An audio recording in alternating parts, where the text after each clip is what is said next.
Alameda Research might have played a role in the bald rug pull. The Curve hack could have a domino effect on the rest of DeFi. Coinbase shares take a hit, and DeGods Season 3 is launching August 9th.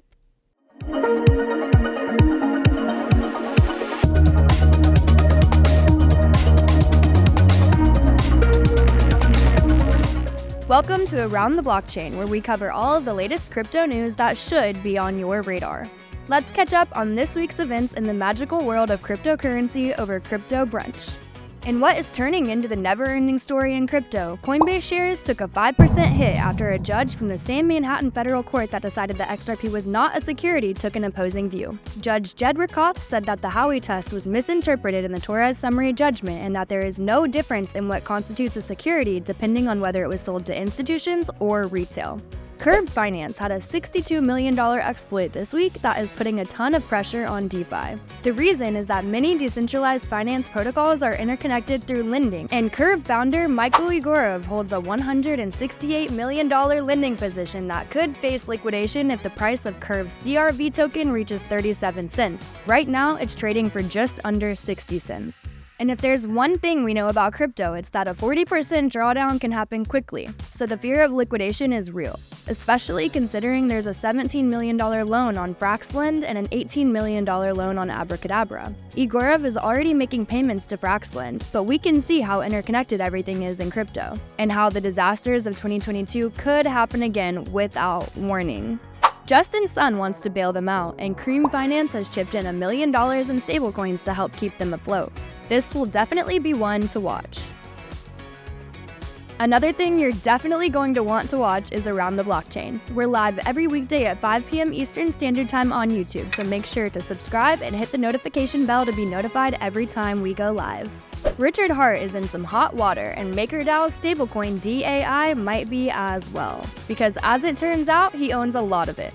In an official press release by the SEC, Richard Hart and PulseChain were charged with fraud and misappropriation of at least $12 million in funds, which they say were used to buy luxury goods like the Gucci tracksuits, Lamborghinis, watches, and how can we forget the 555-carat black diamond called the Enigma. All of this stuff is actually in the SEC filing.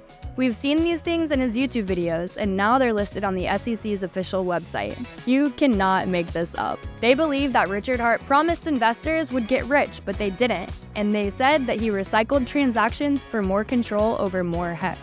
One story we have to cover is whether or not Sam Bankman-Fried, SBF, was on house arrest in his parents' basement, getting involved with yet another rug pull scam operation. You see, the meme coin Bald went live on Coinbase's testnet blockchain Base, and the price went through the roof, achieving an $85 million market cap before dumping 90% as deployers started withdrawing Ethereum like crazy.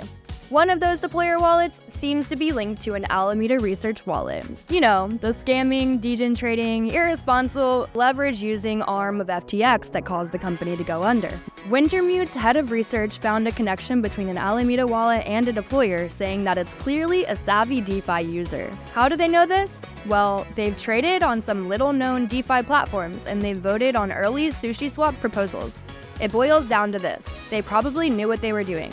But was it really SBF? Although we wouldn't put it past him, his bail conditions have limited his internet usage to some degree, and he might not have access to some news, sports, and education websites. So it's probably unlikely that he's behind it, but who knows at this point.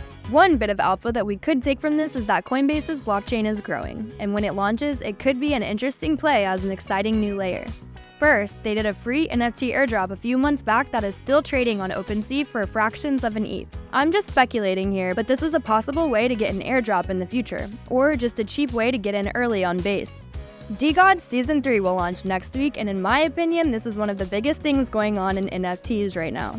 Dust Labs launched DeGods in October of 2021. The project is headed up by someone in the industry known as Frank, and he didn't dox his real identity, which is Ruhan Bora, to the crypto Twitter community until November of 2022. It's a collection of 10,000 human-looking characters that have godlike qualities mixed with a streetwear vibe.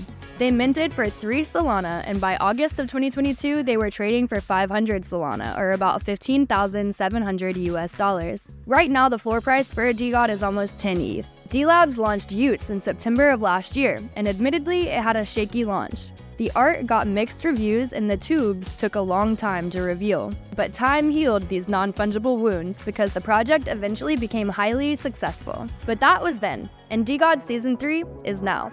The new collection will have the same traits as the OG DeGods, but with a bit of a different style. Frank tweeted that he plans to keep the floor price stable post-launch by making the reveal process non-dilutive and not as random as what we've seen with other collections. He says that at mint time, people reveal a lot of commons and sell them at the floor price right away. Frank thinks he's found a way to keep the floor price stable post-mint, and I'm looking forward to seeing how he does it.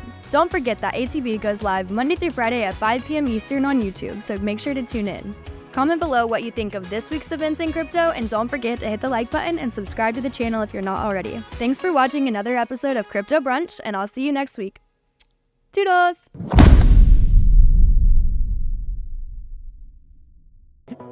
pronouncenames.com. Yegorov. Yegorov. Igorov. Michael Igorov. Igorov. Do we have the correct pronunciation?